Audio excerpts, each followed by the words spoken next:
Buenas tardes a todos. Bienvenidos a este nuevo ciclo de conferencias de la Real Maestranza de Valencia, que este año, en su 15ª edición, lleva por título El arte del estoque, la tradición valenciana. Como estaba comentando, este año, en la 15ª edición, celebramos el ciclo de conferencias con el título de El arte de la tauromaquia, la tradición valenciana.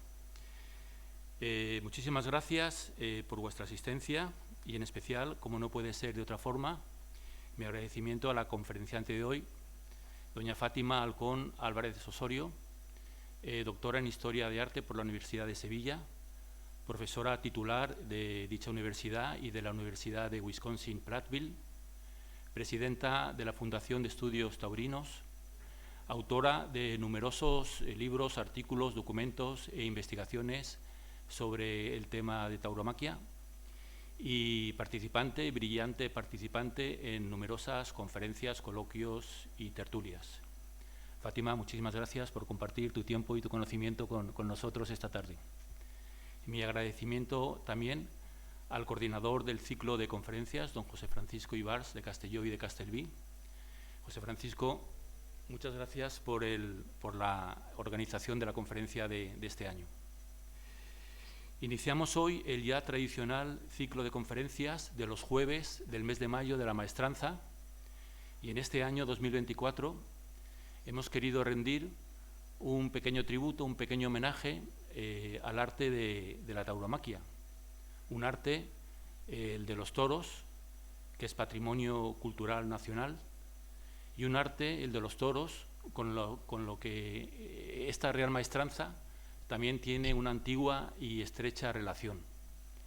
Yo creo que todos conocemos la gran relación que existe con el mundo de los toros en las maestranzas de Ronda y de Sevilla, que son propietarias de las plazas de esas localidades. La de Granada también tuvo su plaza, pero se destruyó completamente en un incendio en el año 1876.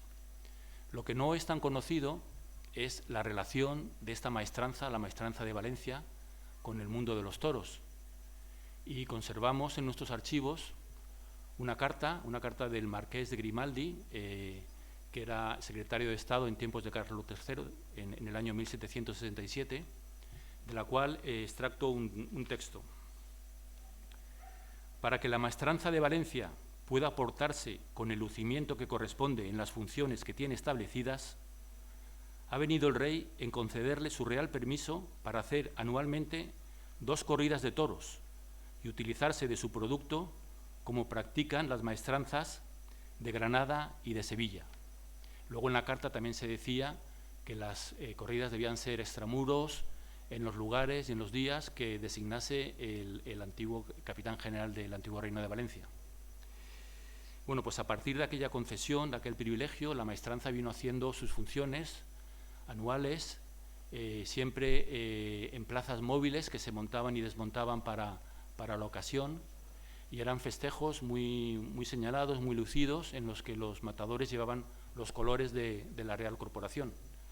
Lo que no pudo hacer esta maestranza, como sí hicieron Granada, Sevilla y Ronda, es montar una plaza fija. Y no lo hicieron porque en Valencia, por un acuerdo concedido por Felipe V en el año 1739, el Hospital General tenía el privilegio perpetuo, el privilegio a perpetuidad, de utilizar del producto de todas las corridas y gestionar todas las corridas de toros que se hicieran en Valencia, en sus plazas, arrabales y en lugares a media legua de distancia. Gracias a este privilegio, el Hospital General podía atender a los enfermos y gente que no tenía recursos ni medios, y hacerse cargo también de los niños expósitos que dejaban a las puertas del hospital. Por ello también fue el Hospital General, en el año 1798, quien construyó, gestionó la primera plaza de toros de mampostería y madera que hubo en Valencia, que se construyó al lado de la Puerta de Ruzafa, al lado de la muralla, y que curiosamente, años más tarde, fue destruida por los valencianos, igual que se destruyó el Palacio Real, para evitar que en 1808 los franceses, en su ataque a la ciudad de Valencia, dispusiesen de estos monumentos para hacerse fuertes, ¿no? Luego, posteriormente, 50 años más tarde, la Junta del Hospital, junto con el gobernador civil de Valencia, ya gestionó la nueva plaza, que es la que tenemos hoy, que sigue siendo propiedad del hospital y gestionada por la Diputación. Bueno, ya después de esta pequeña historia y esta pequeña relación con la maestranza, sin perder más tiempo, que ya creo que he perdido demasiado, voy a ceder la palabra a nuestro coordinador del ciclo, al profesor José Francisco Ibar Castelló y de Castelví, que va a hacer la presentación de las jornadas y de las conferencias. Muchas gracias, profesor, cuando quieras.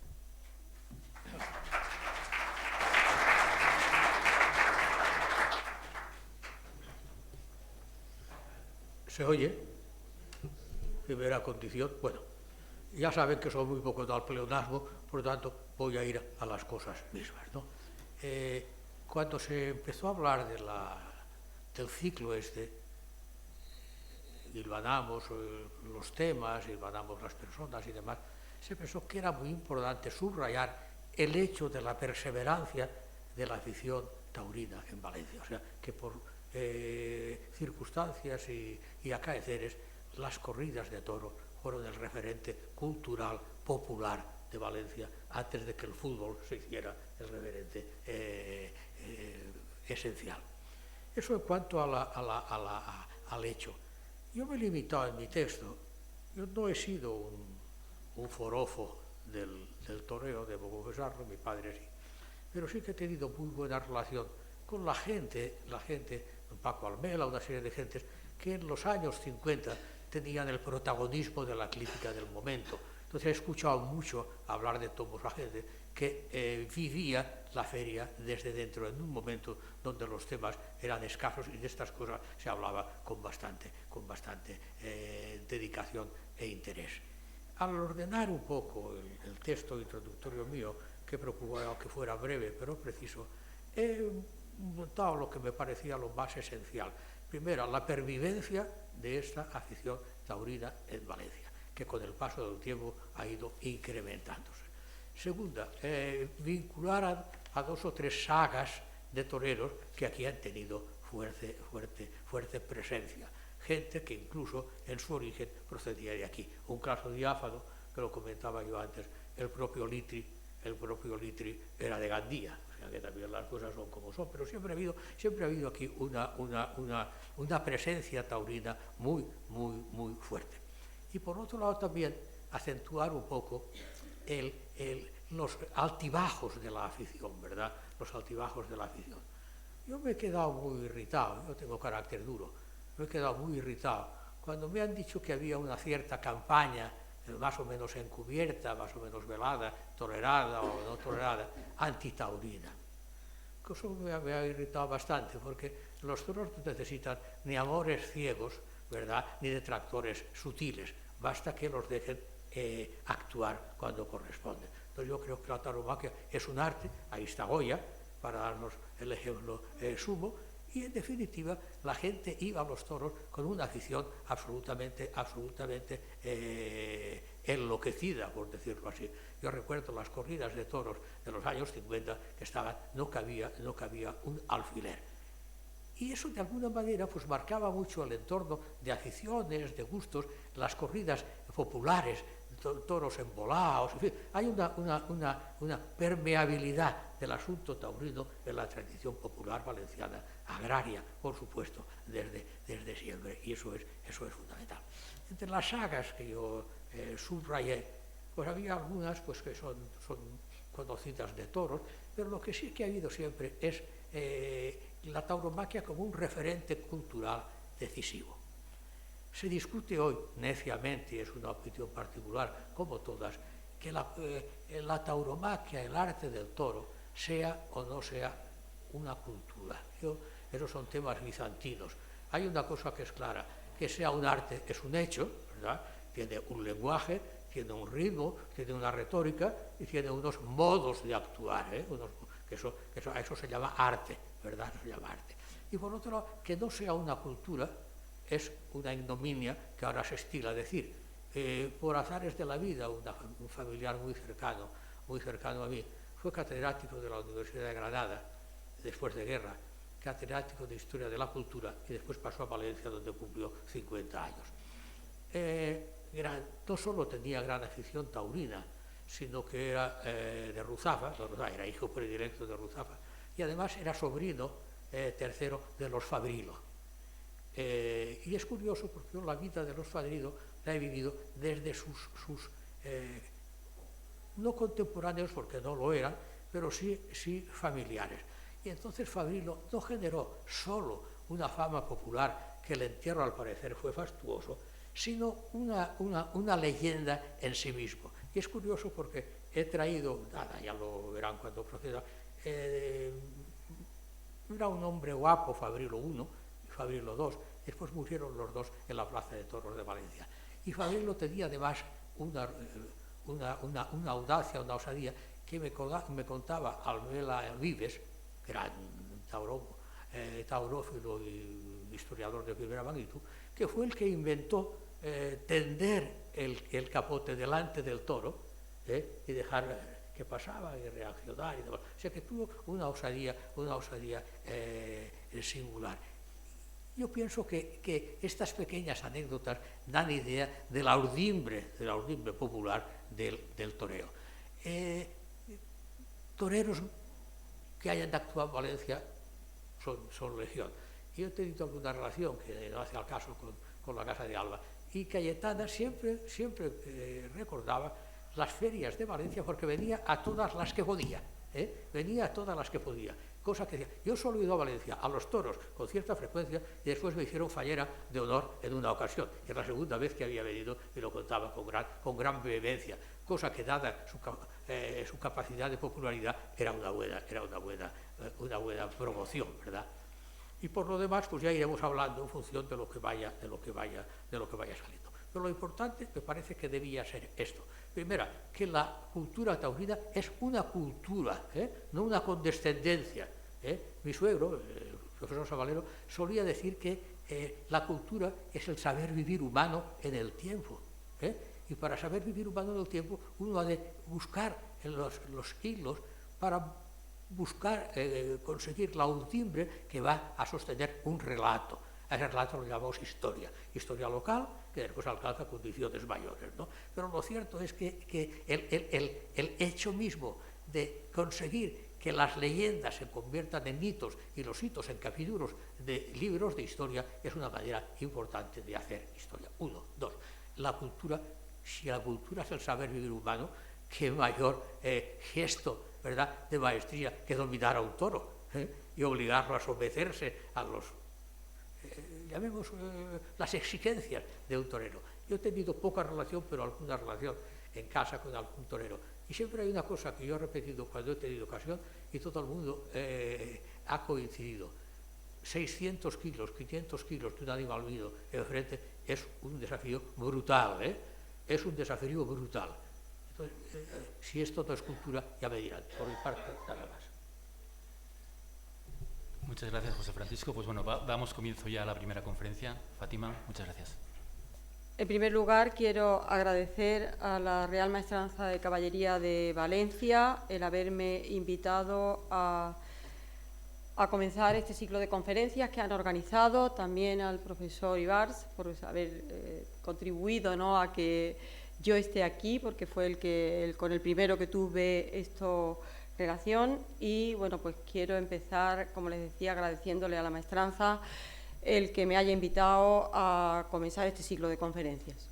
Bueno, yo les voy a hablar sobre el paso que hay del toreo caballeresco a la corrida moderna, que es un paso que se va a dar desde finales del siglo XVII hasta el siglo XIX, en un periodo muy largo de tiempo en el cual pues, se va a ir desarrollando una forma de toreo distinta a la que se estaba haciendo con anterioridad, es decir, a la que se estaba haciendo durante los primeros años de la Edad Moderna, y que finalmente resultaría que el toreo caballeresco, que había estado realizado fundamentalmente por la nobleza, pasara a lo que se llamó el toreo a pie, que estaba practicado fundamentalmente por peones que sirvieron en un principio de ayuda a los caballeros. La historia de las fiestas caballerescas y de toros está inexorablemente unida a la nobleza, que jugó un papel fundamental en su desarrollo. La primera etapa del toreo, que corresponde, generalmente se tiene como ese periodo de tiempo entre el siglo XIII y el siglo XVIII, los nobles van a hacer suya esta manifestación festiva como muestra de preeminencia social, símbolo de valentía y medio para perfeccionar la destreza ecuestre necesaria en caso de contiendas. A través de crónicas antiguas y de documentos conservados en distintos archivos, se tiene conocimiento de fiestas caballerescas celebradas en distintas ciudades españolas en el que el caballero medía sus fuerzas con el toro. El espacio elegido para esta celebración fue generalmente la Plaza Mayor de la ciudad, con la presencia de público en balcones y graderíos, lo que constituyó motivo suficiente para la participación de caballeros. A ello contribuyó la afición de los reyes.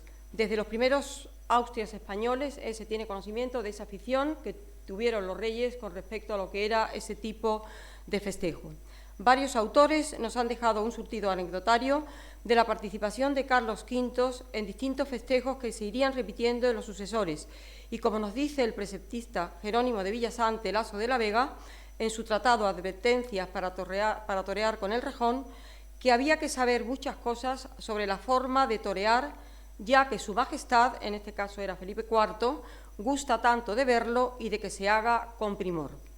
Algunas de estas fiestas fueron célebres desde los comienzos de la Edad Moderna, como por ejemplo las acontecidas en Sevilla en el año 1405 en honor de Enrique III de Castilla, las organizadas de Valladolid con motivo de la estancia de la corte, que quizás sean de las más estudiadas, ¿no?, entre el año 1601 y 1606, o también las de Valencia del siglo XV. A través de las cuentas de clavería de la ciudad se conoce que el 30 de julio del año 1407 se pagó una cantidad de dinero a los carpinteros Joan Rull y Jaume de Monceau por levantar un armazón de madera en la Rambla delante del Palacio Real para presenciar los desafíos caballerescos entre el noble valenciano Pérez de Moncada y varios nobles gascones y franceses, o también los extraordinarios juegos de caña celebrados en junio del año 1459 con motivo de la entrada del conde de Foix en la ciudad. Bueno, les voy a ofrecer algunas imágenes, ¿no?, de este tipo de juegos caballerescos que se hacían con los toros, que bueno, fundamentalmente consistía en medir el caballero la fuerza con el toro a través de un rejón. Desde el siglo XVI hay alguna documentación, sobre todo este tipo de grabado, fechado en el año 1599, o este otro que pertenece al mismo libro, también esto, donde pues se puede ver este tipo, ¿no?, de festejo en el cual participaban toros y participaban también perros, porque la muerte del toro finalmente se hacía con perros. También hacían otro tipo de juegos caballerescos, que en este caso estamos viendo un grabado del siglo XVIII. La toma está hecha desde la Escuela de Equitación de Viena, donde aparecen una serie de caballeros en lo que se denominó el juego de cabezas. El juego de cabezas consistía en que los caballos hacían un recorrido dentro de un espacio limitado con unos estafermos o unas figuras, y el juego consistía en que el caballero con una lanza tenía que derribar la cabeza de este muñeco, ¿no?, como están viendo en la imagen. Hay otro tipo también de juegos ya con el toro, donde el caballero aparece, bueno, esto ya es un grabado del siglo XVIII que se conserva en el Museo de la Maestranza de Sevilla, donde aparecen ya los caballeros, pero ya en el siglo XVIII se ve mucho lo que se denominaban los chulos o toreadores de a pie, es decir, personas que en un principio servían de apoyo al caballero y que finalmente pues, son los que se quedan realmente con el protagonismo de la fiesta. Puede afirmarse que entre la conquista de Valencia de Jaume I en 1238 y el reinado de los Reyes Católicos, la nobleza valenciana hizo de la carrera militar al servicio de los monarcas una de sus principales formas de vida, participando en numerosos torneos y haciendo alarde de sus habilidades ecuestres en el uso de las armas. Esta costumbre se mantuvo durante el reinado de Carlos V, afianzándose en la época de Felipe II al ordenar este rey la formación de hermandades de caballeros para fomentar su práctica. Estas hermandades, evidentemente, mantuvieron este tipo de entrenamientos que generalmente se hacían en las afueras de las ciudades, o sea, fuera de la muralla, y a través, ¿no?, de este tipo de entrenamientos fue lo que motivó que se hicieran numerosos tratados de monta y jineta que iban a aparecer desde finales del siglo XVI en adelante. Fueron célebres algunos de ellos, como por ejemplo el libro de la jineta de España, de Pedro Fernández de Andrada, el de Pedro de Aguilar, el Tratado de la Caballería de la Jineta, el de Bernardo de Vargas, que es el que tienen ustedes ahí a su derecha, que está dedicado a Alberto de Fúcar, que fue uno de los grandes banqueros, ¿no?, que ayudó a Carlos V en todas las campañas españolas, o el de Gregorio de Tapia y Salcedo, quien en su libro Ejercicios de la Jineta, escrito en el año 1643, dedicó 7 capítulos al arte de torear a caballo, con reglas específicas para torear con lanza, con rejón, con vara larga o con tejarrete. A ello hay que añadir otros, como los de Pedro Mejía de la Cerda, o la del gran coleccionista Juan Gaspar Enríquez de Cabrera, 10º almirante de Castilla, quien en su libro Fragmentos del Ocio dio una serie de reglas para el arte de torear a caballo y para la práctica de ejercicios ecuestres. Bueno, ahí tienen la portada del libro de Gregorio de Tapia y Salcedo, que bueno, fue uno de los más importantes, porque está no solamente el contenido de todo lo que dice, ¿no?, en el libro, sino también la cantidad de ilustraciones que trae, donde se ve perfectamente, por ejemplo, el tipo de juego que hacían, el juego de cañas, que consistía en un enfrentamiento entre 2 cuadrillas de nobles, que evidentemente iban perfectamente engalanados, y hay todo un surtido, ¿no?, de anecdotario que describen perfectamente toda la indumentaria, que es lo que está en la parte superior de la imagen, o, por ejemplo, con el modo de tirar las cañas, se protegían con esas adargas, esa especie de escudo, que generalmente era el propio escudo de armas al que pertenecía el cuerpo, para repeler ese tipo de ataque. Pero también se ilustra con la forma de torear con la lanza, con el rejón, que como verán tiene una terminación distinta para poder derribar al toro, con vara larga o con la espada o varilla. Y por último, el tipo de dejarretar con la media luna, que consistía en romperle al toro, pues bueno, las patas traseras, y una vez que ya el toro caía después del dejarrete, pues aparecían los perros, ¿no?, que terminaban con la vida del toro. Como por ejemplo, esto ya es una serie grabada en el siglo XIX, pero aparece perfectamente ya el toro, ¿no?, que está con el dejarrete, y los perros, ¿no?, que ya pues se echan encima de él y finalmente pues morían. Bien, a partir del año 1670 nacen las maestranzas de caballería, cuerpos de élite de la nobleza cuya finalidad primordial fue revitalizar la afición del manejo de los caballos, adiestrándose en el arte de la guerra mediante la práctica ecuestre y los juegos con toros. La estrecha vinculación de las maestranzas, sobre todo bueno, las de ese momento, que fueron las de Sevilla, Ronda, Granada o Valencia, con las fiestas de toros, quedó fijada desde el momento fundacional, ya que la práctica del toreo a caballo figuraba entre los ejercicios ecuestres que debían realizar los maestrantes. Yo tengo constancia, no sé si aquí se conserva algo, pero desde luego en Sevilla hay, en la maestranza de Ronda también, y en el Archivo General de Simancas también, existen libros donde está el registro de caballos, porque era obligatorio que el teniente de hermano mayor tuviera caballo y, por supuesto, todos los miembros de la Junta. En estos libros aparecen los nombres del caballero maestrante, fuera fiscal o bueno, el cargo que ocupara en la Junta, por supuesto el teniente, con el caballo que tenía, a la qué ganadería pertenecía el caballo, el hierro que tenía el caballo y, por supuesto, pues bueno, dónde se criaba, es decir, dónde tenían la ganadería, pues, o de dónde provenía ese caballo. Con lo cual, la importancia en esos momentos, ¿no?, del caballo dentro de lo que eran estos cuerpos de nobleza, pues está perfectamente evidenciada, ¿no?, en las propias normas primitivas, ¿no?, de las maestranzas de caballería. Bien, el escenario para realizar los festejos fue preferentemente la Plaza Mayor de las ciudades, que resultaron sumamente adecuadas para estos espectáculos, por el acotado de sus límites, un espacio perfectamente acotado, la diafanidad del espacio central y la disponibilidad de sus balcones, que bueno, en el caso de esto, que es la Plaza Mayor de Madrid, que además asistía a la corte, se pueden ustedes imaginar que era fundamental a la hora, ¿no?, de que participara la sociedad. Las plazas mayores que mejor nos sirven para el estudio de la funcionalidad festiva taurina fueron las de Valladolid y Madrid, por haber ostentado ambas ciudades la capitalidad en el siglo XVII. En Sevilla, Granada o Valencia participaron las maestranzas de caballería con vistosas cuadrillas en juegos de cañas, de alcancías, de cabezas, manejos, etc. La fiesta de toros, aún en ese momento, no disponía de un edificio propio para su lucimiento, a pesar de que en los años finales del siglo XVII la presencia de caballeros nobles en los juegos de toros todavía era muy intensa, sin haberse producido aún el tránsito del aristocrático toreo a caballo al moderno toreo de a pie. Bueno, ahí tienen otra imagen de unas fiestas de toros en Madrid de mitad del siglo XVII.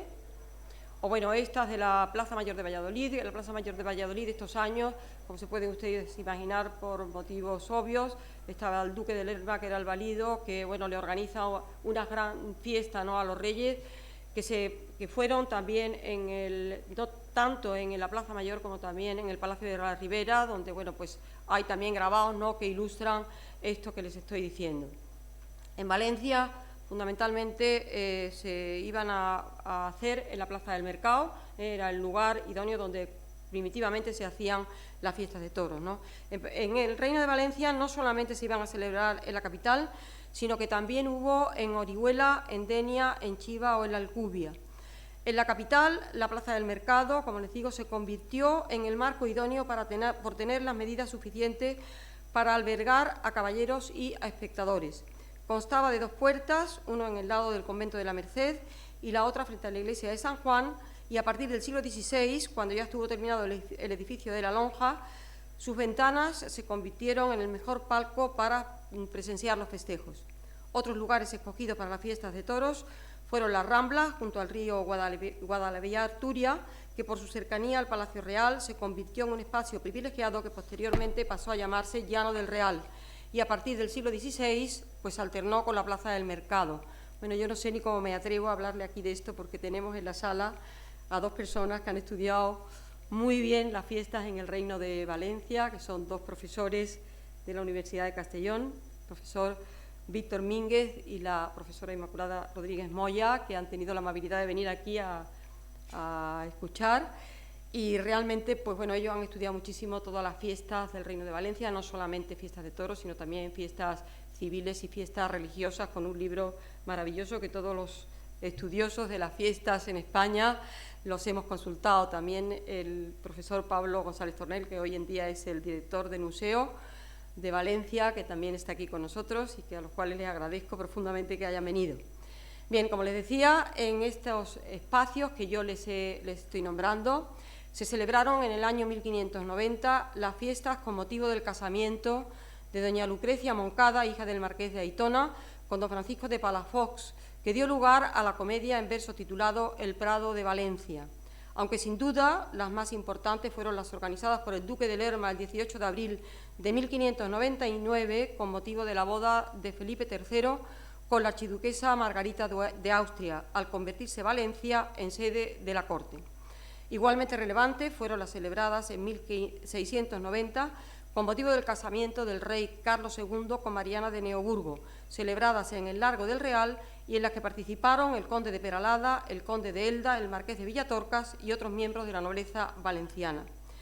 Tras la creación de la maestranza de caballería bajo la advocación de la Inmaculada Concepción, los maestrantes participaron en varios torneos, como el celebrado el 30 de mayo de 1754 en honor de Fernando VI, en la que participaron 24 maestrantes bajo el mando del marqués de Dos Aguas, las efectuadas en el año 1755 en el tercer centenario de la canonización de San Vicente Ferrer, o las de 1767 con motivo del primer centenario del traslado de la Virgen de los Desamparados a su nueva capilla. Bueno, ahí ven esta imagen, ¿no?, de los maestrantes que participaron en ese desfile procesional, ¿no?, con motivo del tercer centenario de la canonización de San Vicente Ferrer, donde bueno, se hizo un libro de donde procede este grabado para conmemorar, ¿no?, esta efeméride. Bien, el cambio de dinastía en España trajo buenas perspectivas a las maestranzas de caballería al concederle el rey Felipe V una serie de privilegios con el fin de convertir esta institución en una verdadera fuerza de apoyo ecuestre que además propiciase la cría caballar. Entre los privilegios concedidos figuraba la realización de corridas de toros, como fue, por ejemplo, el caso de Sevilla, que están fijadas en las ordenanzas de 1730, o en el caso de Valencia, como ha dicho el teniente, que en las ordenanzas de 1767 recogen el privilegio de realizar 2 corridas de toros. Desde mediados del siglo XVII, en la historia de la tauromaquia se fue gestando un cambio en el modelo taurino al tomar mayor protagonismo el toreo a pie, en detrimento del toreo a caballo. Todavía existe una falta de estudios documentales que realmente descubran una línea argumental que siguió el toreo en la variante técnica de los toreadores y de los toreros, representantes de la clase aristocrática y de la clase popular. Desde el reinado de Carlos II hasta el reinado de Carlos III, cuando se produce la primera corrida moderna a pie, se suceden una serie de interrogantes a lo largo de un siglo, sin conocerse aún bien la secuencia lógica que siguió en el uso de la capa, de las banderillas, de la muleta o de las espadas. Pero la evidencia nos dice que la afición de los caballeros a quebrar rejones fue decayendo durante la primera mitad del siglo XVIII, a la vez que se iba propagando progresivamente el manejo de la capa y de la espada. Es posible, y vamos, yo así también lo creo, que la falta de interés del rey Felipe V por los juegos con toros contribuyese al decaimiento de las prácticas taurómacas del sector nobiliario frente al renovado, evidentemente, y revitalizado modo de torear a pie. La desafección de la nueva monarquía borbónica hacia las fiestas de toros en ese momento, por ser el propio Felipe V contrario a la misma, pudo contribuir a ello, unido desde luego a la Guerra de Sucesión, que motivó un descenso cuantitativo de los festejos. El protagonismo del toreo a pie conllevó una evolución en el uso de los utensilios para este tipo de toreo: la capa, la vara de picar, las banderillas y la espada. Hay algunos investigadores que han estudiado esto, por ejemplo, el caso de la profesora de la Universidad de la Sorbona, Araceli Guillaume Alonso, que ha estudiado la presencia de banderilleros en Madrid en la segunda mitad del siglo XVII, lo tiene perfectamente documentado, o el caso del profesor José Campos, que igualmente ha estudiado mucho este tema, ¿no? La existencia del texto anónimo de comienzos del XVIII titulado Cartilla de Osuna, que está dedicado al toreo a pie, habla de cómo colocar las banderillas por el pitón que mejor envista el toro, cómo torear con lienzo, es decir, con capa, la forma de matar un toro parado, perfilando el estoqueador y recibiendo con la muleta. Es una realidad que se iba dando la confluencia entre capas, varas, banderillas, muleta y estocadas, que llevaría el toreo a pie hacia la corrida que hoy en día conocemos. Pero la corrida moderna, consistente en 3 tercios perfectamente reglamentados, con una dirección de la lidia por parte de un solo espada, una cuadrilla de toreros que está a su servicio, no alcanzaría su definitiva formalización hasta mediados del siglo XVIII, cuando ya existen testimonios firmes que confirman su existencia. El desarrollo de esta fase de la tauromaquia lo conocemos gracias a las series grabadas. Fundamentalmente, la primera que aparece es la de Antonio Carnicero, que en su serie principal Suertes de una corrida de toros, que la realiza entre el año 1789 y 1790, refleja las diferentes suertes del toreo en imágenes y que serviría de guía para muchas otras que van a aparecer de pie. La mayor parte de los investigadores opinan que entre el año 1740 y 1760 se formalizó la corrida moderna que hoy vemos.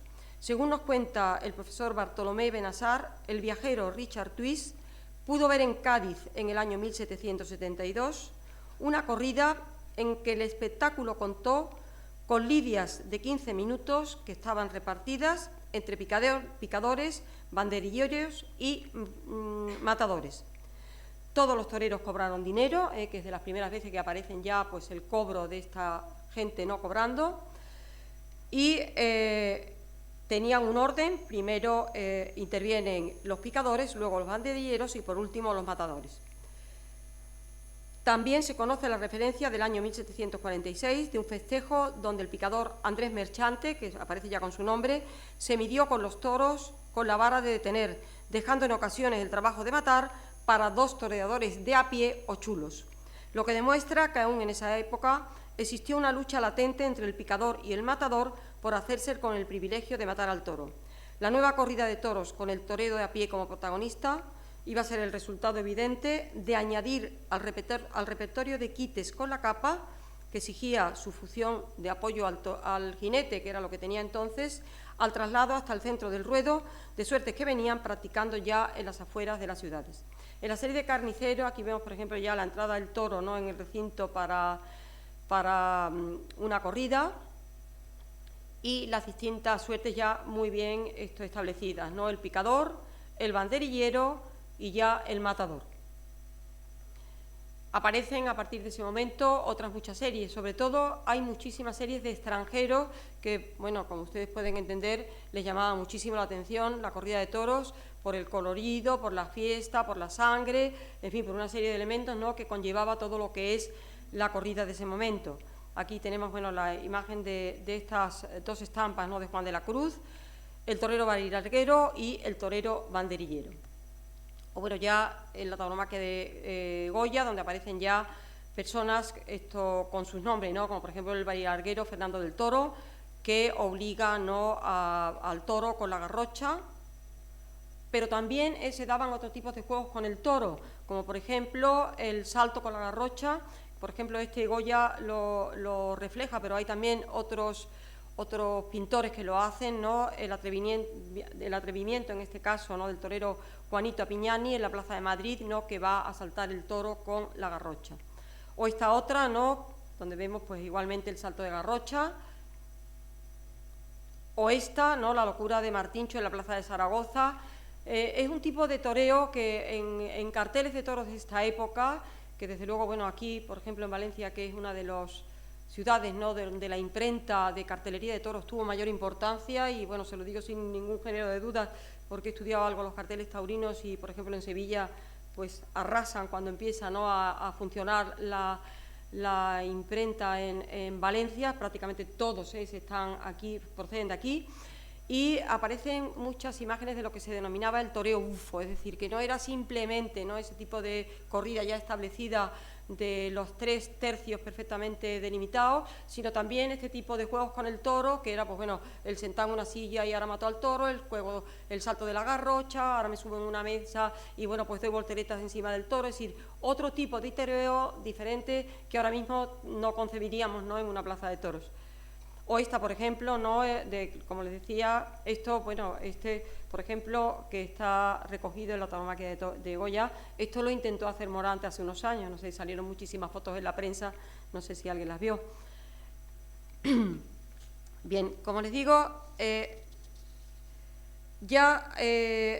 partir de la segunda mitad del siglo XVIII aparecen reiteradamente los nombres de los primeros toreros, ¿no?, que es cuando ya empiezan a tener realmente, digamos, peso dentro de lo que son las fiestas de toros. En Sevilla, la importancia de los toreros a pie quedó reflejada en la relación que le envía el asistente de la ciudad, Ramón de la Rumbe, al duque de Medinaceli, recomendándole algunos de ellos para las fiestas que se celebraron en Madrid en honor de Carlos III. Y aparecen los nombres de Juan Miguel, que era vecino de San Bernardo, donde estaba el matadero y evidentemente donde se entrenaban todos los toreros antes de ya lanzarse, ¿no?, a una plaza de toros. Pedro Romero, de la saga de los Romeros de Ronda. Cándido de Chiclana, que aparece en todos lugares, que era mulato, como una cosa atípica, ¿no?, dentro de este contexto. O Vicente Bueno del Puerto de Santa María, etc. Esta tendencia se va a ir incrementando a lo largo del siglo y los toreros van a destacar con figuras como José Cándido, que en el año 1771 ya ganaba más que los picadores, de quien se decía que mataba a los toros utilizando su sombrero como muleta y un puñal en lugar del estoque.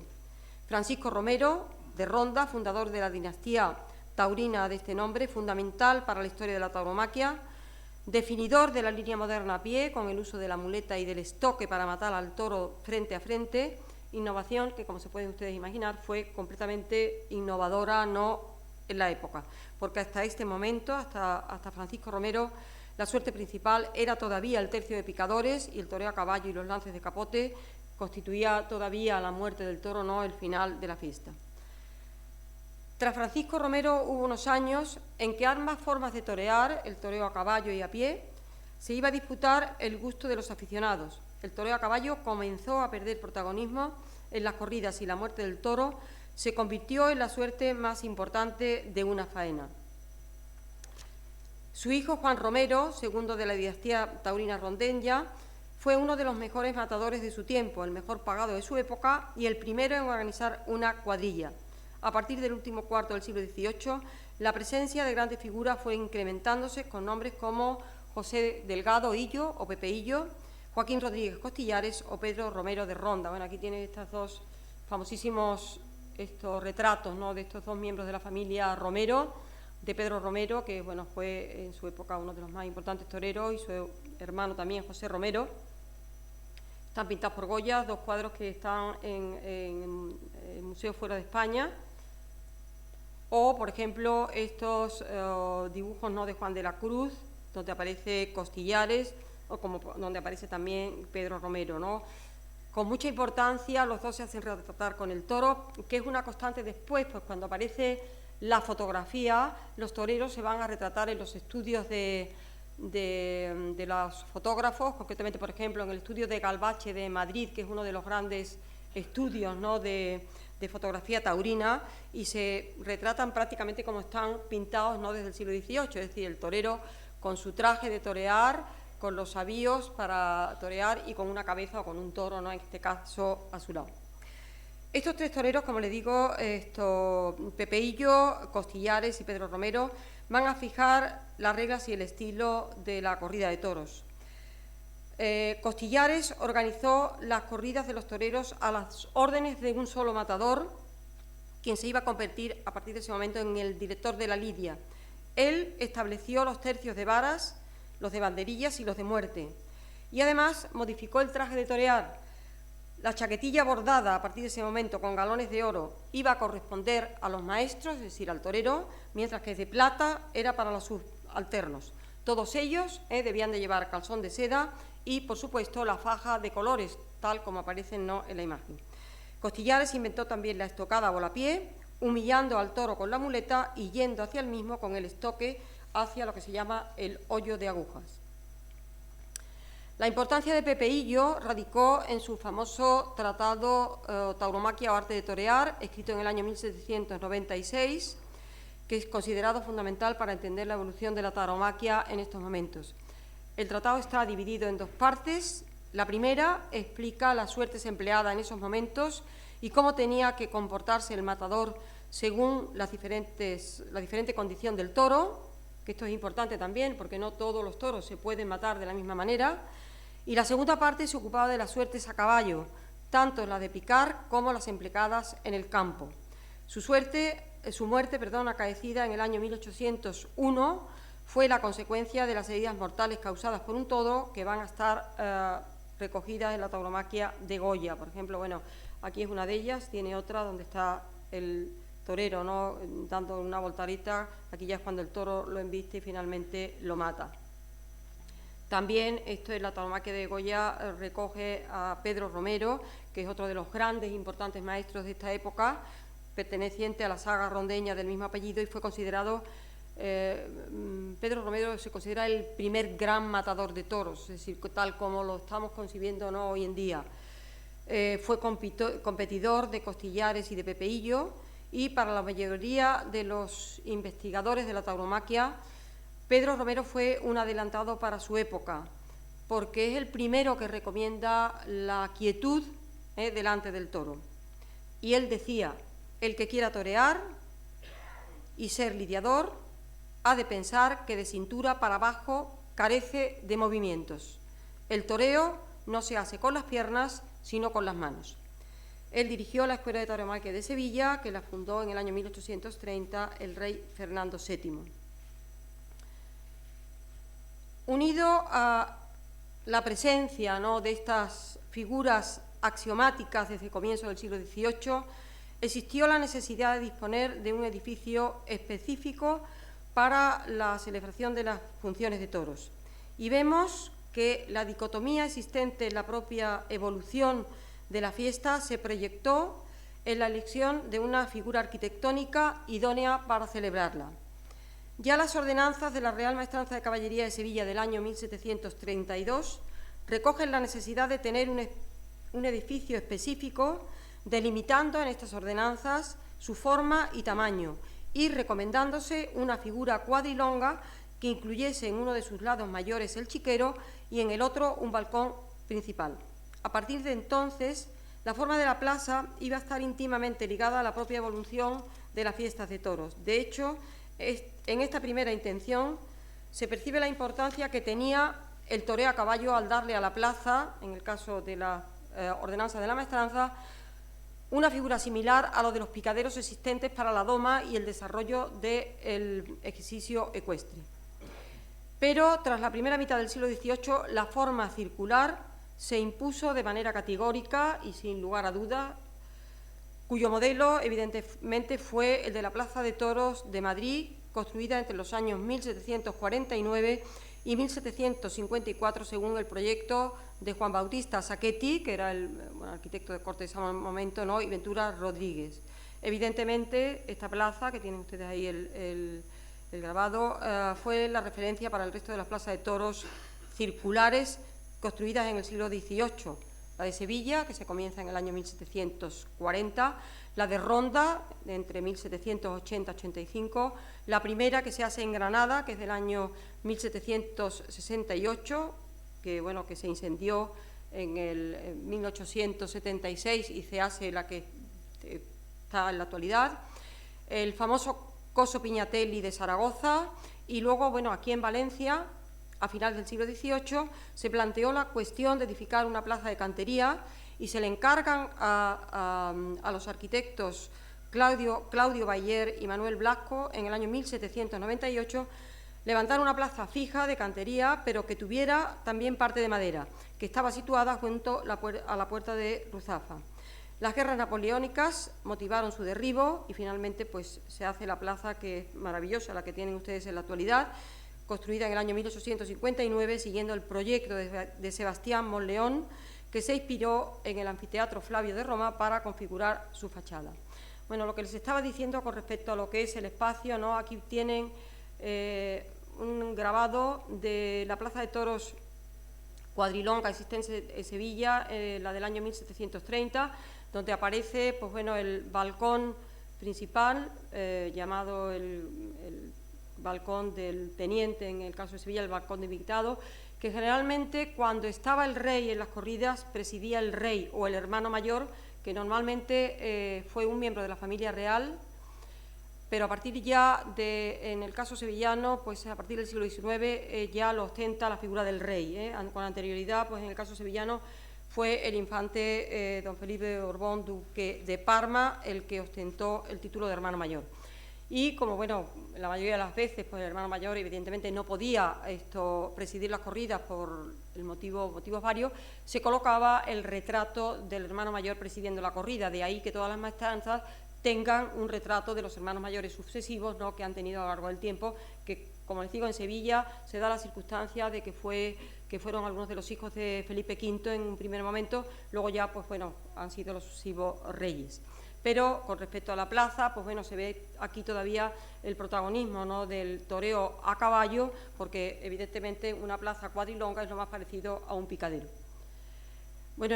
En la plaza de Granada, por ejemplo, tienen ustedes estos dos proyectos del año 1763, donde todavía lo hace el mismo arquitecto, pero todavía se duda si hacer una forma cuadrangular con los vértices matados, ¿no?, o una forma circular. Finalmente se decantan por la circular. O esta, por ejemplo, de Valencia, del siglo XVIII, donde aparece una forma poligonal. En el caso sevillano, por ejemplo, también la forma externa de la plaza, ¿no?, es una forma también poligonal. Este es el proyecto de la Plaza de Toros de Sevilla, que se conserva en el Archivo General de Simancas, que es del año 1765. La Plaza de Sevilla tiene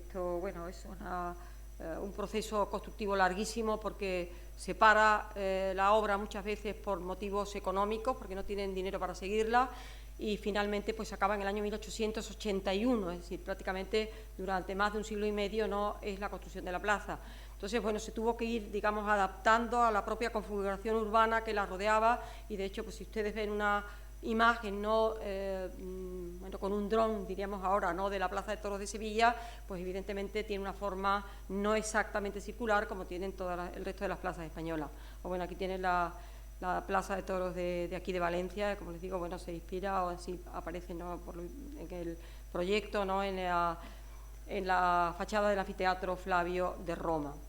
Y bueno, algunos grabados, ¿no? del interior de la Plaza de Sevilla, que bueno, que son muy curiosos desde el punto de vista, ¿no? de lo que es la tauromaquia, donde ya aparece, bueno, esto ya es de mitad del siglo XIX, como pueden entender, el protagonismo del toreo de a pie, pues ya está instaurado, pero bueno, es muy curioso desde el punto de vista, digamos, anecdótico, donde aparecen constantemente caballos muertos en el suelo, porque sencillamente el caballo aparecía en la plaza sin el peto.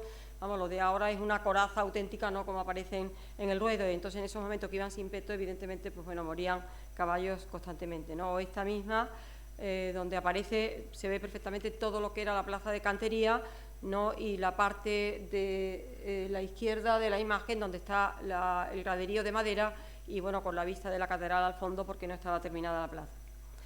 Bien, algunos de los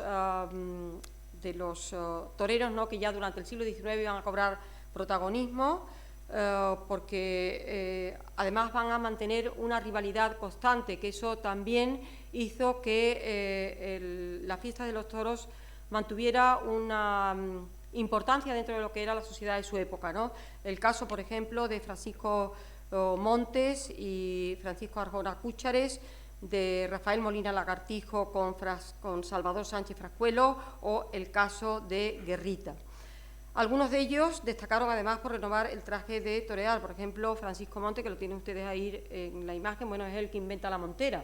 De hecho, pues bueno, hoy en día, bueno, ven aquí las dos imágenes de Cúchares y de Paquiro, son muy diferentes a la montera que vemos hoy en día en los toreros, ¿no? Que es una montera mucho más sencilla desde el punto de vista de lo que es la forma, más adaptable, ¿no? a la hora de colocarse, también más fácil, me imagino, ¿no? para ellos. Pero fíjense que esta foto, sobre todo la de Cúchares, que está hecha en un estudio fotográfico, aparece la cabeza del toro a sus pies, exactamente igual que los grabados que hemos visto del siglo XVIII, es decir, que se vuelve a repetir ese modelo, ¿no? Y luego llama mucho la atención también los físicos, ¿no?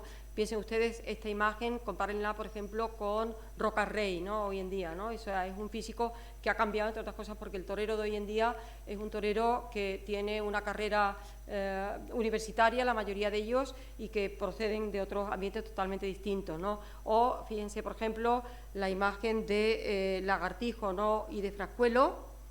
Bueno, que muchos de ellos también, aparte de mantener esas rivalidades, pues algunos de ellos van a pasar a la historia del toreo porque van a hacer también tratados de tauromaquia, ¿no? Entonces, pues bueno, también van a tener importancia desde ese punto de vista, ¿no? Bueno, lo que les decía aquí, por ejemplo, el caso del Guerra, que tiene el cuadro de Julio Romero de Torres, pero fíjense la imagen hecha en Madrid en un estudio fotográfico, que la influencia que va a tener, ¿no? dentro de lo que es el paso de la fotografía a la propia pintura. O esta, ya a partir del siglo XX, ¿no? que la tauromaquia se consolida con figuras como Juan Belmonte, considerado desde luego el creador de la estética taurina moderna. Decía que, bueno, que al toro hay que parar, templar y mandar, la famosa frase de José Gómez Ortega Joselito. En esta imagen, esto es de un pintor, Genaro Palau, que es un pintor valenciano, esta imagen Palau la hace partiendo también de una fotografía. La fotografía existe, que también está hecha en Madrid en un estudio fotográfico, no recuerdo lo mismo si era de Galvache o de algún otro, pero está Joselito igualmente con el capote, ¿no? al hombro, rematando, ¿no? un pase, y finalmente pues Palau copia esa imagen. Bueno, aquí aparecen los dos toreros que mantuvieron una rivalidad, que por otra parte pues bueno, fueron amigos, ¿no? a lo largo del tiempo. Luego la figura, ¿no? de Ignacio Sánchez Mejía, que realmente pues bueno, fue importantísimo en los primeros años del siglo XX, tanto como intelectual como también como torero, ¿no? Porque él fue capaz de difundir la tauromaquia más allá del ruedo. De hecho, pues bueno, toda la generación del 27 van a estar vinculados, ¿no?, a la figura de Sánchez Mejías, y verdaderamente la tauromaquia la colocó como referencia para la literatura, para la poesía, para el teatro, para la danza o para el ballet. Manolete también, que evolucionó el arte de la muleta, toreando de frente y citando de perfil, o el caso también de Dominguín y Antonio Ordóñez, que mantuvieron su rivalidad mientras estuvieron en activo. Y es interesante porque de esta amistad surgió la proyección, yo creo que quizás la mayor, para relacionar lo que es la tauromaquia con el mundo artístico. Primero porque Antonio Ordóñez mantuvo mucha amistad con Orson Welles. De hecho, Orson Welles está enterrado en su finca de Ronda. También mantuvo mucha amistad con Hemingway, que mientras que estos dos toreros mantuvieron esa rivalidad, sobre todo en el año 59, cuando escribe el famoso Verano Sangriento, ¿no?, está inspirado precisamente en esto. Y realmente, pues bueno, tuvieron, como les digo, una proyección más allá de lo que es meramente la tauromaquia. Y además, en el caso de Dominguín, su amistad con Picasso pues fue realmente un detonante, ¿no?, para la difusión de la tauromaquia más allá de lo que es una plaza de toros. O sea, Picasso, que era un gran aficionado a los toros, pues hizo muchas series grabadas, hizo muchísima cerámica. De hecho, en el sur de Francia pues se instaló en un taller, hizo muchísimas platos de cerámica así grabados. Bueno, tiene una famosa tauromaquia también, pero realmente proyectó la tauromaquia a unos niveles mucho más de lo que se tenía hasta ese momento. Y comienza también el interés de Hollywood por los toros, y comienza, pues bueno, a difundirse la tauromaquia en el mundo cinematográfico, sobre todo a través de la película Sangre y Arena, que se hicieron varias versiones a lo largo del tiempo, que evidentemente, pues bueno, ya el cine de Hollywood, preocupándose por la tauromaquia, evidentemente esto haría que se difundiera a otros niveles. Pero, aparte de esto, ¿no?, en la segunda mitad del siglo XX, el verdadero revolucionario de la tauromaquia fue Manuel Benítez el Cordobés. Bueno, ahí tiene la figura de Ordóñez, ¿no?, con Hemingway. Y bueno, la figura del Cordobés, fíjense, ahí tienen un anuncio, ¿no?, de unos toros en Tijuana, que bueno, que fue revolucionario, ¿no?, desde el punto de vista de la tauromaquia, poco ortodoxo desde el punto de vista taurino. Bueno, es muy controvertida su figura, pero evidentemente tuvo una gran repercusión social, cultural y desde luego también política, ¿no?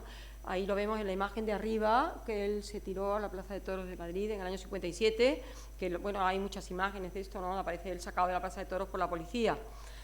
En fin, la rivalidad entre toreros ha seguido existiendo, ¿no?, y de ello pues se ha nutrido la fiesta de toros. El interés de los ganaderos, ¿no?, por sacar también un toro acorde con los deseos del matador ha sido, y bueno, ahora mismo ya no es que sea una constante, es que no mandan más que los toreros, ¿no? Desde el comienzo del siglo XX, la fascinación por la tauromaquia es evidente que ha rebasado los límites taurinos, llevando este arte al ámbito arquitectónico, literario, pictórico, escultórico, musical, además de, por supuesto, fotográfico y cinematográfico. Esta tendencia se ha conservado de una forma muy evidente, yo diría que hasta los años 80 del pasado siglo, al apreciarse quizás un decaimiento tanto de la afición como del interés de los artistas, posiblemente debido a causas no específicamente taurinas, yo creo que más bien sociales.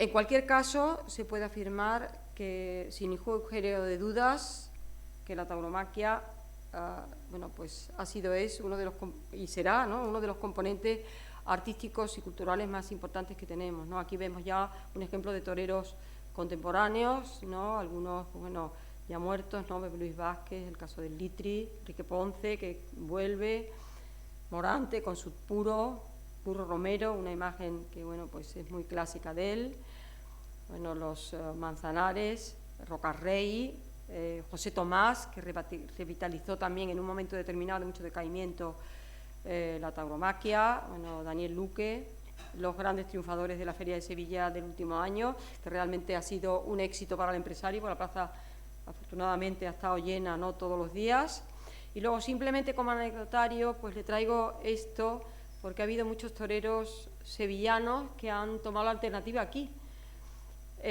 Bueno, el Litri es de origen valenciano, pero luego ya se asentó en Sevilla. Julio Aparicio, los dos tomaron la alternativa aquí. El primero que la toma fue Curro Romero, que la tomó en el año 1959. Bueno, las crónicas son nefastas, porque creo que, pues, en fin, no fue precisamente una tarde triunfal, pero luego, sin embargo, pues toreó de nuevo y parece que sí triunfó. El caso, ¿no?, de Paco Camino, que toma la alternativa un año más tarde, o el caso de Emilio Muñoz en el año 79. Pero, como les decía, la tauromaquia, pues evidentemente es uno de los componentes artísticos y culturales más importantes y representativos no solo de España, sino también de todos los países donde ha estado asentada la monarquía española, ¿no?, como es el caso, por ejemplo, de los países sudamericanos, y como es el caso de algunos casos de Italia, ¿no? Pues, bueno, pues hay referencias de fiestas de toros, por supuesto, en Nápoles, en Palermo, en Roma, organizadas por los embajadores de la Santa Sede, con lo cual, pues bueno, sobrepasa, ¿no?, lo que es los límites territoriales de la península. Yo pienso que nuestro deber como aficionados es mantenerla, fomentarla, y en estos momentos no tengo que decirle que defenderla. Muchas gracias.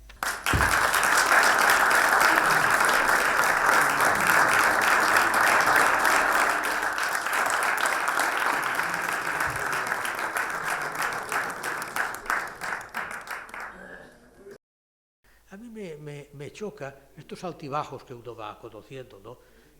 Aficiones que suben, aficiones que bajan. Por ejemplo, aquí en Valencia, estando yo de profesor en los 60, hubo un renacer belicoso y erudito de la tradición tauromáquica.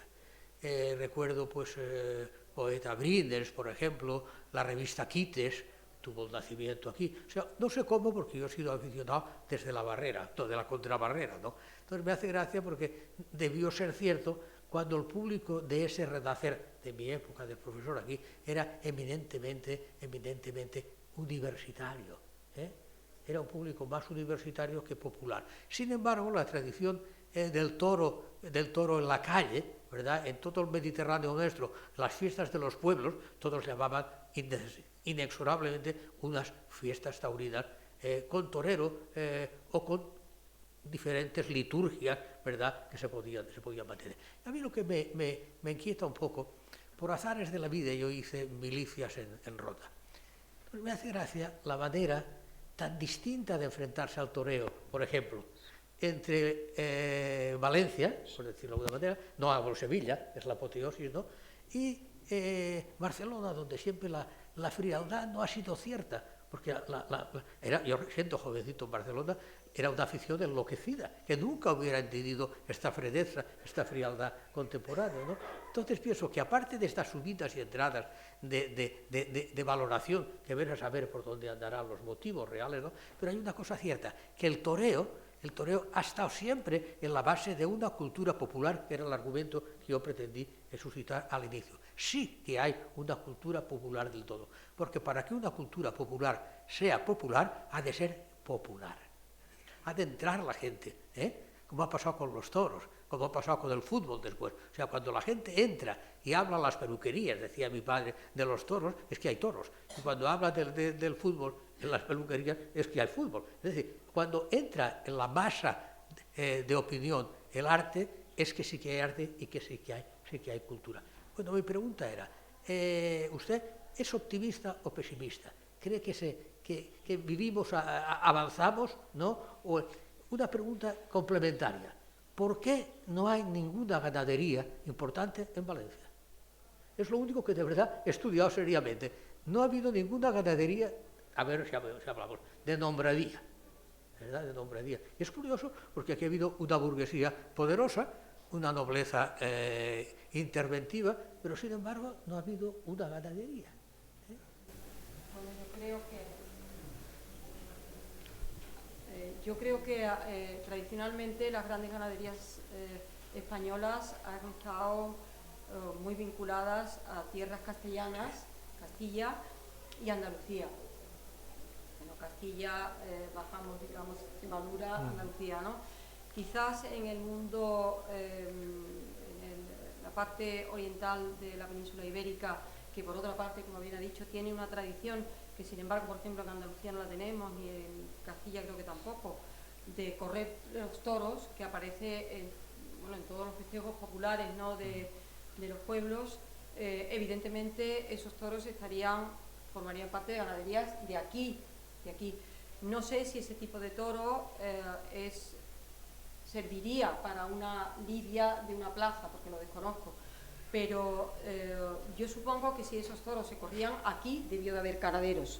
Yo no tengo estudiado las ganaderías porque no he estudiado ese tema, y las referencias que tengo pues son más bien, como les digo, castellanas, ¿no? El caso, pues bueno, de Vistahermosa, la ganadería de Vistahermosa, de las cuales proceden muchas ganaderías españolas, la Veragua, por ejemplo, las andaluzas, ¿no?, de Juan Pedro Domecq y todos los derivados de Domecq, Gandilla, etcétera, las de Baltasar Iván, por ejemplo, todas esas están más vinculadas al mundo, yo creo, castellano o andaluz, y no tengo referencias, ¿no?, de ganaderías de esta zona de la península ibérica, pero yo creo que debió de haberlas, por la sencilla razón de que si hubo fiestas de toro, ganaderías hubo. Esa es la misma pregunta que yo me hago. Evidentemente, pues bueno, en América, por ejemplo, los toros se llevaron de aquí, luego ya hubo ganaderías allí, y evidentemente las ganaderías allí las hubo y las sigue habiendo.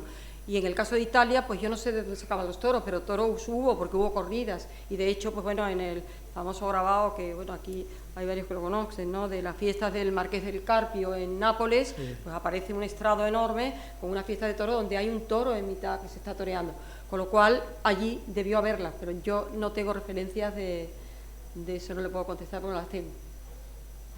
Ya me gustaría. ¿Alguna pregunta, por favor? Sí, no te veo, sí, veo la mano, sí. Bueno, enhorabuena por toda la información que desconocía y que me ha gustado mucho.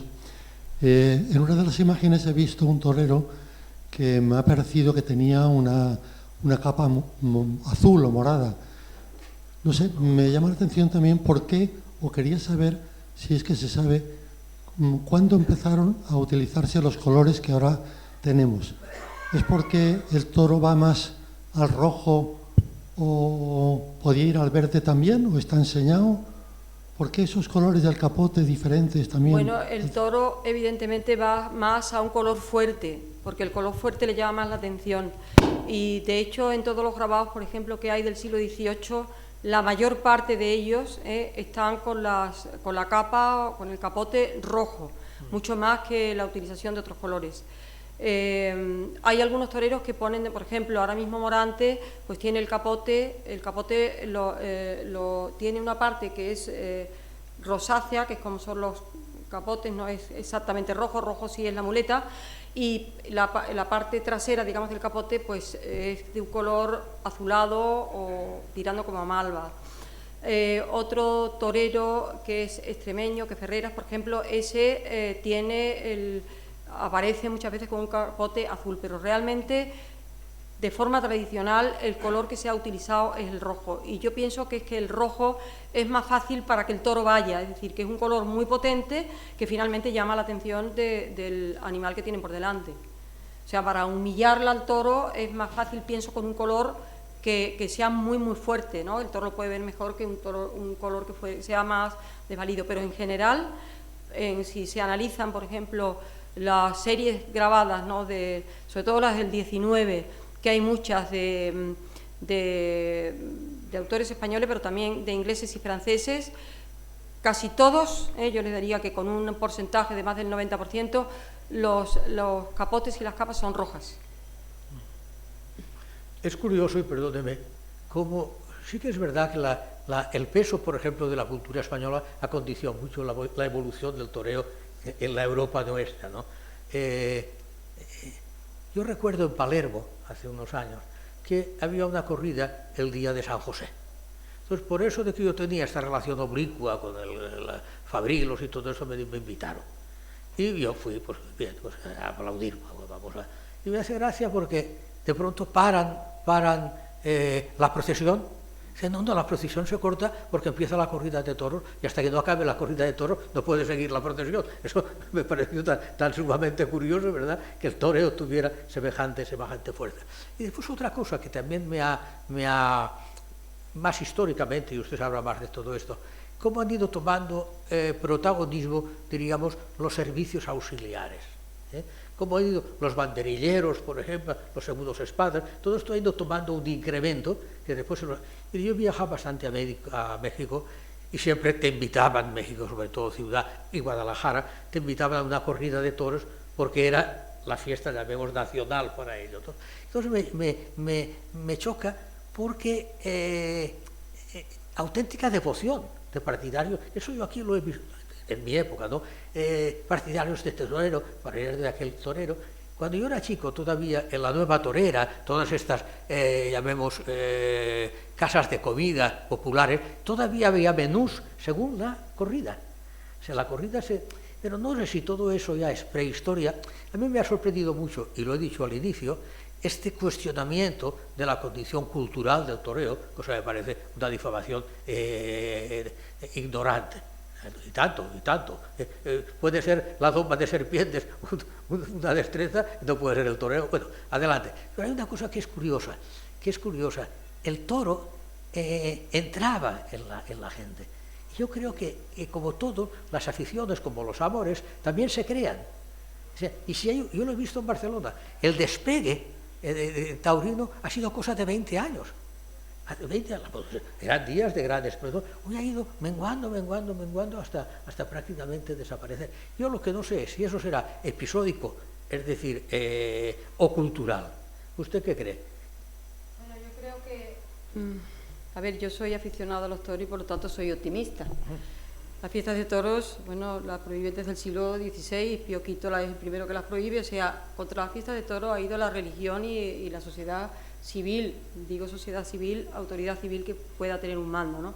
En España han estado prohibidas muchas veces, ¿no? En el siglo XVIII, en época de Carlos IV se prohíben, en fin, ha habido a lo largo del tiempo muchas prohibiciones y vuelven, porque yo creo que en España, yo diría que en toda la península ibérica, porque en Portugal pasa lo mismo, ¿no? Es una fiesta que está muy metida dentro de lo que es la idiosincrasia del pueblo ibérico, llamémosle, ¿no? Y pienso que siempre pues habrá una prohibición, pero luego volverá a surgir. Ahora mismo, desde el punto de vista social, es cierto que la juventud está muy despegada de lo que es el mundo taurino, entre otras cosas por todo lo que son las teorías animalistas, es decir, la tortura del toro, el toro muere en la plaza, el toro te mata. Claro. O sea, yo el toro lo mato, pero es que el toro me mata a mí si yo no lo esquivo. Pero bueno, independientemente de esa polémica, que como se puede usted, vamos, yo no voy a entrar desde luego, pero sí entiendo que es un tipo de fiesta que está muy anclado en lo que es la cultura española. Por lo tanto, eso resurgirá.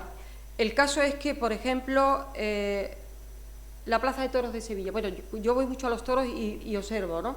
Y no solamente en Sevilla, sino en muchos sitios, porque me gustan los toros y voy.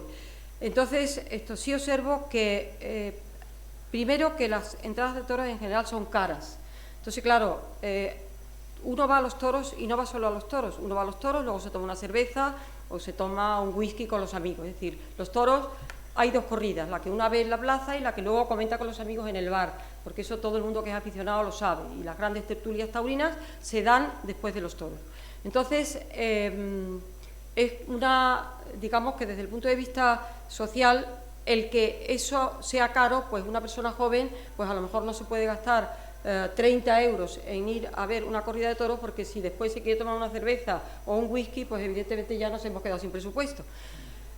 Hay plazas, como por ejemplo la Plaza de Madrid, pues tiene algunas entradas que son muy baratas, porque son entradas a lo mejor que te cuestan 15 euros. Claro, 15 euros ya estamos hablando de otra película. En Sevilla, por ejemplo, es imposible, la Plaza de Toros de Sevilla es carísima, ¿no?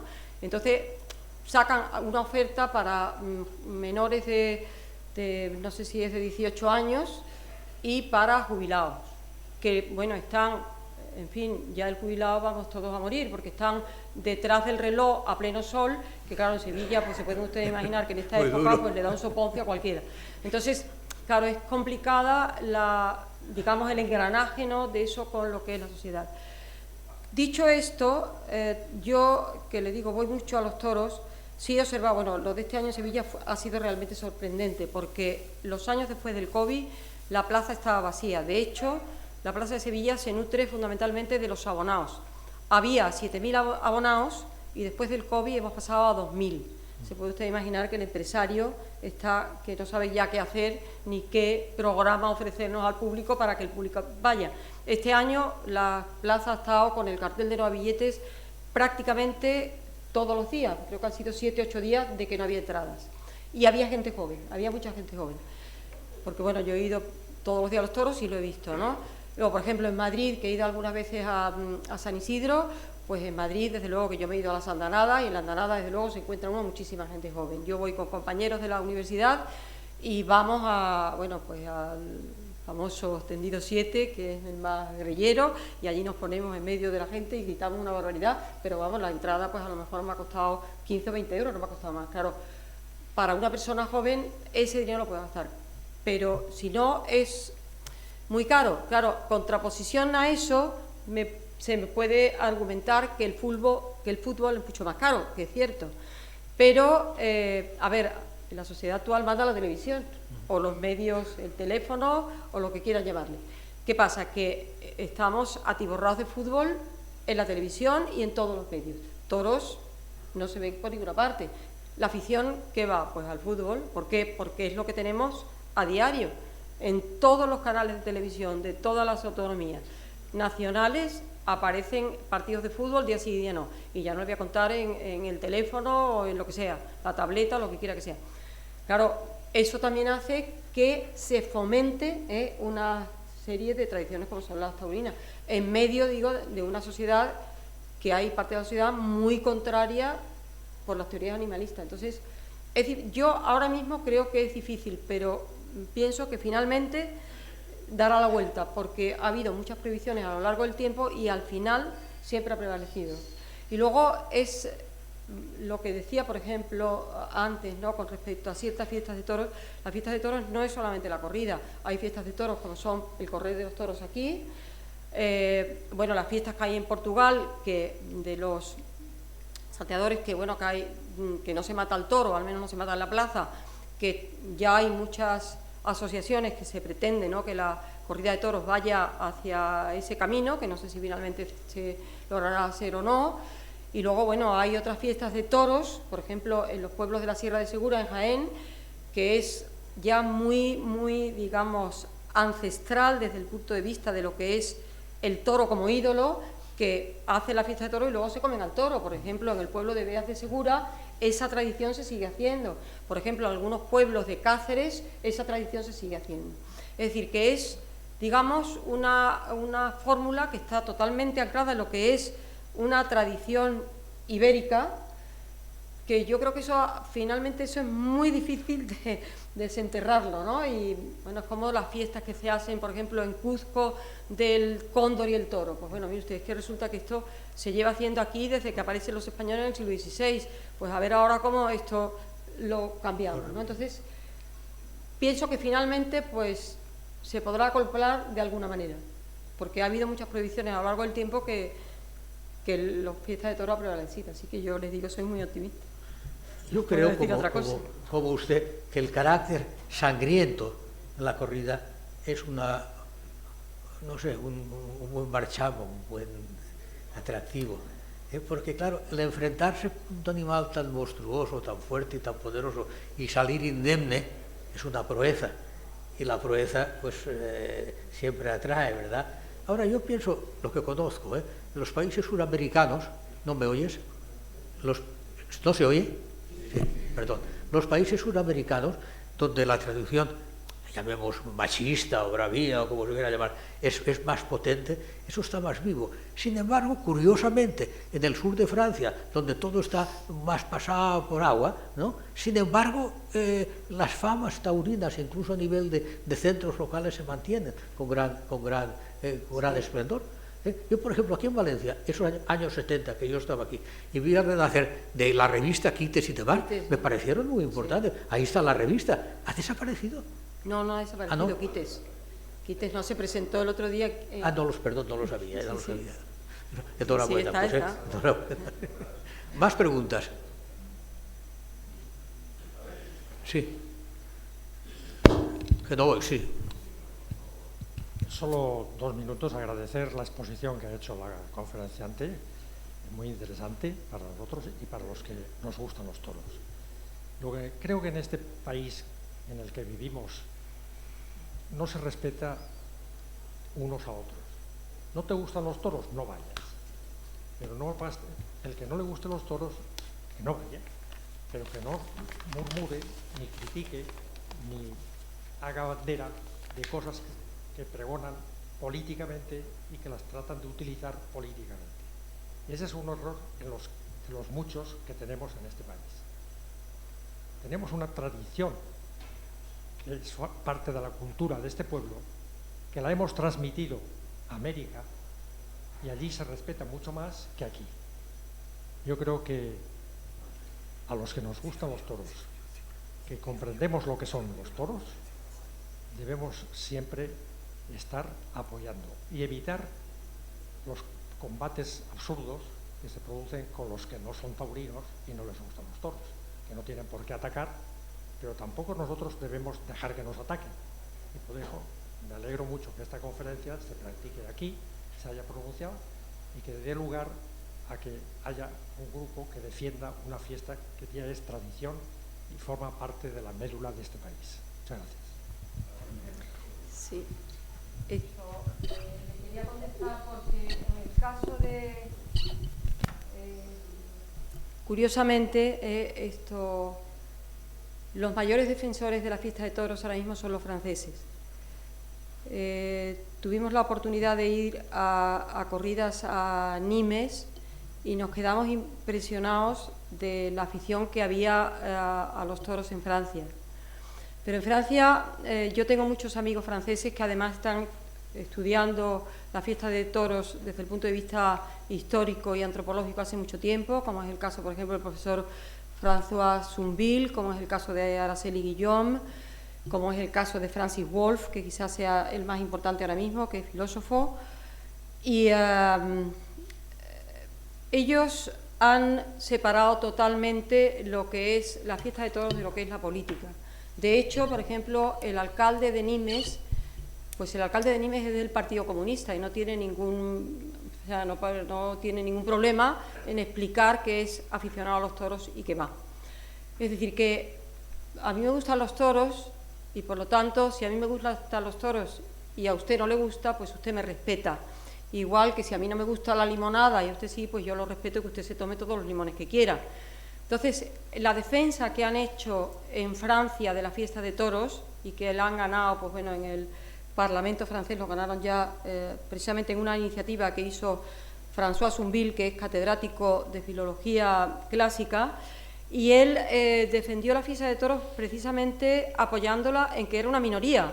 Es decir, que igual que yo pueda respetar otras minorías, otros colectivos que existen en la sociedad actual, el que a ustedes le parezca, pues usted me tiene que respetar a mí, que a mí me gustan los toros. Con ese argumento ellos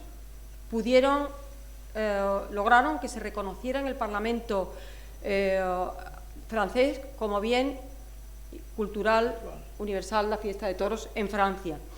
Que bueno, que aquí lo que pasa es que la política está muy metida o muy engranada, ¿no?, en lo que es la fiesta de toros, sobre todo ahora mismo, porque esto en los años 80 no pasaba, era todo lo contrario, o sea, era como un signo de ser muy progre el que uno fuera a los toros, ¿no?, o de progresía, es cierto, porque de hecho, pues yo tengo muchísimos amigos que son muy de izquierda y muy radicales y eran todos aficionados a los toros, con los cuales hemos viajado por España entera viendo corridas.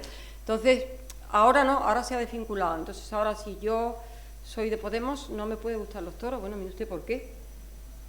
O sea, es que no lo puedo entender. No sé qué tiene que ver una cosa con otra. Yo puedo tener una... Si es animalista, sí, porque eso ya va por otra corriente, pero lo que es enteramente la política no sé por qué tiene que estar asociado, ¿no?, a que te gusten los toros o no. Entonces, eso en Francia lo tienen muy separados y lo tienen muy claro, que bueno, pues yo puedo ser del partido que quiera, que evidentemente si me gustan los toros, voy a los toros, lo voy a defender, ¿no? O sea, no tengo ningún problema.